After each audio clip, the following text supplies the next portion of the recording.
Hello everyone. AP EAMCET బైపీసీకి సంబంధించి key paper response sheet objections window open అయింది. So ఎలా చెక్ చేసుకోవాలి, అలాగే ఆబ్జెక్షన్స్ ఎలా రేజ్ చేయాలి, మార్క్స్ ఎలా పెరుగుతాయి అనేది డీటెయిల్ చెప్తాను. ఎంపీసీ వాళ్ళకి ఈరోజు ఈవినింగ్ లేదా రేపు మార్నింగ్, సో 24th రోజు మార్నింగ్ కీ పేపర్ రిలీజ్ చేయొచ్చు. సో వెబ్సైట్ లింక్ డిస్క్రిప్షన్లో ఇస్తాను. మెయిన్గా మీరు రెస్పాన్స్ షీట్ మీద క్లిక్ చేయగానే మీ యొక్క హాల్ టికెట్ నెంబర్ అలాగే రిజిస్ట్రేషన్ నెంబర్ ఎంట్రీ చేసి గేట్ కీ మీద క్లిక్ చేస్తే మీ యొక్క రెస్పాన్స్ షీట్ అనేది డౌన్లోడ్ కావడం జరుగుతుంది. సో డౌన్లోడ్ చేసుకున్నాక ఇలా చెక్ చేసుకోవాలి. రెస్పాన్స్ షీట్లో మీ యొక్క జనరల్ డీటెయిల్స్ అయితే ఉంటాయి. సో అందులో మెయిన్గా మీకు క్వశ్చన్స్ ఉంటాయి కదా, ఆ క్వశ్చన్కి 4 ఆప్షన్స్ ఉంటాయి. 4 ఆప్షన్లో కరెక్ట్ ఆన్సర్ ఏంటి, అలాగే మీరు చూస్ చేసుకున్న ఆప్షన్ ఏంటి అనేది ఇక్కడ డీటెయిల్స్ అయితే ఉంటాయి. మీరు చూస్ చేసుకున్న ఆప్షన్ అలాగే ఇక్కడ కరెక్ట్ ఆన్సర్ 2 మ్యాచ్ అయితేనే మీకు మార్క్స్ అనేది యాడ్ చేయడం జరుగుతుంది. సో ఇక్కడ చూడండి, సపోజ్ ఈ క్వశ్చన్ చూసుకున్నాం అనుకోండి, చూజ్ అన్ ఆప్షన్ ఇక్కడ 1 ఉంది. అంటే చూజ్ అన్ ఆప్షన్ అంటే స్టూడెంట్ సెలెక్ట్ చేసుకున్న ఆప్షన్. అలాగే ఇక్కడ కరెక్ట్ ఆన్సర్ ఎంత, సెకండ్ ఆప్షన్. సో ఇక్కడ చూజ్ అన్ ఆప్షన్ 1 నుండి కరెక్ట్ ఆప్షన్ కూడా 1 ఉంటే మీకు అప్పుడు మార్క్ అనేది యాడ్ కావడం జరుగుతుంది. సో చూజ్ అన్ ఆప్షన్ అంటే మీరు ఎగ్జామినేషన్లో క్వశ్చన్కి చూజ్ చేసుకున్న ఆప్షన్. నెక్స్ట్ ఇక్కడ సెకండ్ క్వశ్చన్ కూడా చూడండి. సో ఇక్కడ చూజ్ అన్ ఆప్షన్, ఈ స్టూడెంట్ ఆప్షన్ 1 చూజ్ చేసుకున్నాడు. ఇక్కడ కరెక్ట్ ఆన్సర్ వచ్చేసి థర్డ్ ఆప్షన్ ఉంది. సో ఈ క్వశ్చన్కి ఆన్సర్ కూడా యాడ్ కాదు.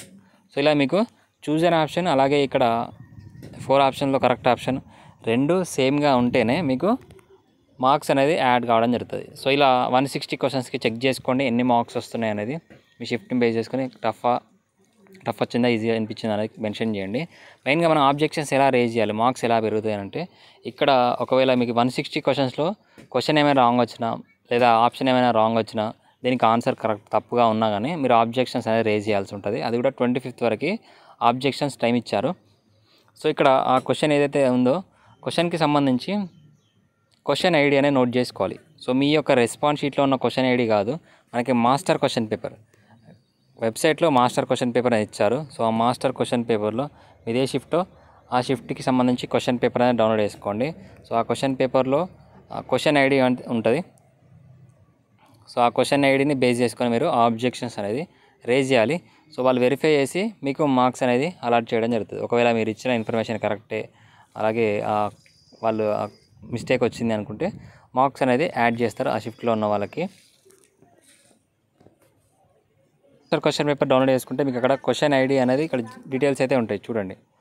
సో ఇక్కడ మీకు క్వశ్చన్ ఐడి నెంబర్ ఉంది కదా, సో ఆ క్వశ్చన్ ఐడిని బేస్ చేసుకున్న మార్క్స్ అంటే ఆబ్జెక్షన్స్ అనేది రేజ్ చేయాల్సి ఉంటుంది. సో దీన్ని బేస్ చేసుకుని మీకు మార్క్స్ యాడ్ చేయడము లేదా అనేది వెరిఫై చేస్తారు. సో పర్టికులర్ ప్రూఫ్ అనేది ఉండాలి, ఎక్కడి నుంచి గ్యాదర్ చేశారు ఇన్ఫర్మేషన్ అనేది, దానికి సంబంధించి పీడిఎఫ్ కానీ ఇమేజ్ కానీ మీరు అక్కడ సబ్మిట్ చేయాల్సి ఉంటుంది. సో వీలైనంత వరకు మీ షిఫ్ట్లో ఏమైనా మిస్టేక్స్ ఉన్నాయి అనేది కింద కామెంట్ చేయండి. మిగతా వాళ్ళు ఆబ్జెక్షన్స్ రేజ్ చేస్తే సో వాళ్ళు కూడా దానికి సంబంధించి క్వశ్చన్స్ మిస్టేక్స్ ఉంటే ఐడెంటిఫై చేయడానికి అవకాశం అయితే ఉంటుంది. సో ఇది ఇన్ఫర్మేషన్. లేటెస్ట్ అప్డేట్స్ గురించి ఇంకా సబ్స్క్రైబ్ చేసుకోండి. Thank you.